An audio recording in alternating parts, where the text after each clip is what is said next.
വളരെ ഇൻട്രസ്റ്റിംഗ് ആയിട്ടുള്ള ഒരു പ്ലോട്ടുമായിട്ട് വന്ന സിനിമയാണ് the end of the oak street. ഇപ്പോൾ തിയേറ്ററിൽ റിലീസ് ആയിട്ടേ ഉള്ളൂ സിനിമ. ഞാൻ ഏതോ ഒരു പടം കാണാൻ പോയപ്പോൾ ഈ പടത്തിന്റെ ട്രെയിലർ കണ്ടായിരുന്നു. അപ്പോഴിതിങ്ങനെ കാണണം എന്ന് നോട്ട് ചെയ്ത് വെച്ചതാണ്. എന്തായാലും ഞങ്ങളുടെ തൊട്ടടുത്തുള്ള തിയേറ്ററിൽ പടം ഓടുന്നുണ്ടായിരുന്നു. സോ ഇന്നലെയും ഞാൻ പോയി, ഇന്നും പോയി. പക്ഷെ വേറെ ആരും ഉണ്ടായിരുന്നില്ല, അതുകൊണ്ട് ഷോ നടന്നില്ല. അങ്ങനെ ഞങ്ങളുടെ വീടിനടുത്തു നിന്നും 18 കിലോമീറ്റർ ദൂരെ പോയിട്ട് കല്ലറ ഗുഡ്വിൽ സിനിമാസിലാണ് ഞാൻ ഈ സിനിമ കണ്ടത്. ഡേവിഡ് റോബർട്ട് മിച്ചലാണ് ഇതിന്റെ രചനയും സംവിധാനവും നിർവഹിച്ചിട്ടുള്ളത്. ആനി ഹാത്തവേ, ഇവാൻ മെഗ്രഗർ തുടങ്ങിയവരാണ് ഇതിൽ പ്രധാന വേഷങ്ങളിൽ വന്നിട്ടുള്ളത്. അപ്പോൾ ഇന്ന് ഈ ഇംഗ്ലീഷ് സൈഫൈ സർവൈവൽ ത്രില്ലർ സിനിമയെ കുറിച്ച്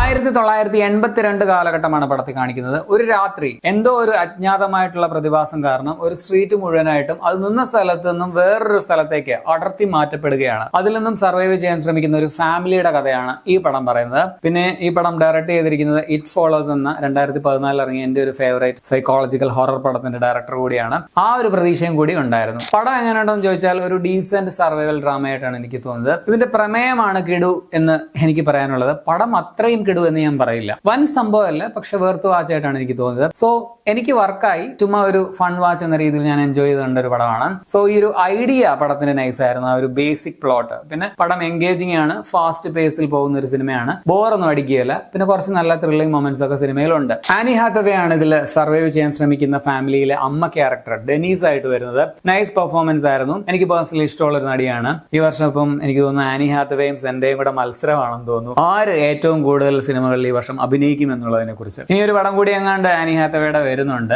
ഇവാൻ മെഗ്രഗർ ആണ് ഇതിൽ പുള്ളിക്കാരുടെ ഹസ്ബൻഡ് ക്യാരക്ടറായിട്ട് വരുന്നത്. പുള്ളി നൈസ് ആയിരുന്നു. ക്ലൈമാക്സിലെ പുള്ളിയുടെ ഒരു സീൻ, ഒരു കാര്യമുണ്ട്, അതെനിക്ക് ഭയങ്കരമായിട്ട് ഇഷ്ടപ്പെട്ടു. പിന്നെ ഇതിൽ മെയ്സി സ്റ്റെല്ല, ക്രിസ്ത്യൻ കോൺവറി എന്നിവരാണ് ഇവരുടെ മക്കൾ കഥാപാത്രങ്ങളായിട്ട് അഭിനയിച്ചിട്ടുള്ളത്. അഭിനയിച്ച എല്ലാവരുടെയും പെർഫോമൻസ് ഒക്കെ നൈസ് ആണ്. ഇനി ടെക്നിക്കൽ സൈഡിൽ ഇതിന്റെ ക്യാമറ, എഡിറ്റിംഗ്, പ്രൊഡക്ഷൻ ഡിസൈൻ, അതുപോലെ സൗണ്ട് ഡിസൈൻ ഒക്കെ കൊള്ളാം. സ്കോർ ആണെങ്കിൽ പണ്ട് മുതൽ സ്റ്റോക്ക് ഇടുന്ന ബാക്ക്ഗ്രൗണ്ട് സ്കോർ ഏതാണ്ട് എടുത്ത് ഉപയോഗിച്ച പോലെ തോന്നി. VFX കൊള്ളാം, കുഴപ്പമില്ല. പക്ഷെ ചിലയിടങ്ങളിൽ കുറച്ച് നല്ല രീതിയിൽ ആനിമേഷൻ ആണെന്ന ഫീൽ നമുക്ക് തോന്നുന്നുണ്ടായിരുന്നു. ഇതിനകത്ത് സീരിയസ് ആയിട്ട് കഥ നടക്കുമ്പോൾ ആവശ്യമില്ലാതെ ചില സീൻസ് ഒക്കെ ഉണ്ട്. അതായത് അങ്ങോട്ട് പടത്തിന്റെ മൂഡുമായിട്ട് അതങ്ങ് ബ്ലെൻഡ് ആകാതെ 1-2 സീൻ ഇങ്ങനെ കിടപ്പുണ്ട്. അവരത് കോമഡി ആയിട്ടെങ്ങാണ്ടാണ് ഉദ്ദേശിച്ചത്, പക്ഷെ അതിന്റെ ആവശ്യം ഉണ്ടായിരുന്നോ എന്ന് എനിക്കൊരു സംശയം തോന്നി. പിന്നെ ഒരു സ്ട്രോങ് ഇമോഷണൽ കണക്ഷൻ ഒന്നും ഫീൽ ചെയ്യില്ല എന്നുള്ളതും ഇതിന്റെ ഒരു പോരായ്മയാണ്. സോ മൊത്തത്തിൽ ഒരു decent one time watchable sci-fi thriller പടമാണ് the end of Oak Street. Over പ്രതീക്ഷയൊന്നും ഇല്ലാതെ കാണുകയാണെങ്കിൽ ഒരു ഫൺ ടു വാച്ച് എക്സ്പീരിയൻസ് ആയിരിക്കും എന്ന് ഞാൻ വിചാരിക്കുന്നു. പടം ഇപ്പോൾ തിയേറ്ററുകളാണ് നിങ്ങൾക്ക് കാണാൻ പറ്റുക. ഈ പടത്തിന്റെ ഏകദേശം 44 മിനിറ്റോളം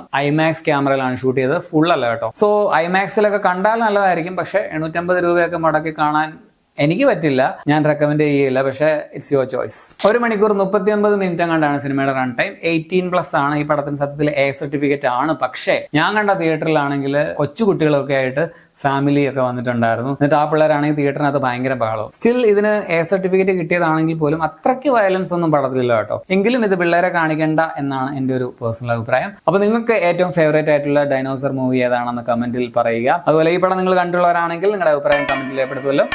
ശരിയാണ്.